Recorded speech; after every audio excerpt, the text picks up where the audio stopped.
ಹಾಡು ಮುಟ್ಟದ ಸೊಪ್ಪಿಲ್ಲ, ನಿನ್ನ ಮೆಚ್ಚದವರ್ಯಾರಿಲ್ಲ.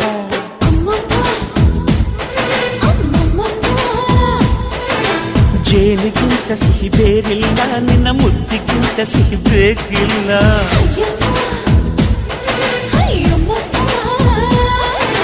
ಕಣ್ಣು ಕುಕ್ಕುವ ಬೆಚ್ಚಿ ಬೀಳುವ ಅಂದವಾದ ಹೆಣ್ಣು, ರುಚಿ ರುಚಿಯ ಬಾಯಿ ಚಪ್ಪರಿಸ ಸಿಹಿಯಾದ ಹೆಣ್ಣು. ಅಯ್ಯೋ ತಿಂದು ತೇಗಿದರು ಆಸೆ ತೀರದ ಪಂಚಾಮೃತ ಇವಳು. ಅಮ್ಮಮ್ಮಮ್ಮಮ್ಮೋ ವಯ್ಯಾರಮ್ಮಮ್ಮಮ್ಮೋ ಅಮ್ಮಮ್ಮಮ್ಮಮ್ಮೋ ನೀ ಸಿಂಗಾರಮ್ಮಮ್ಮೋ.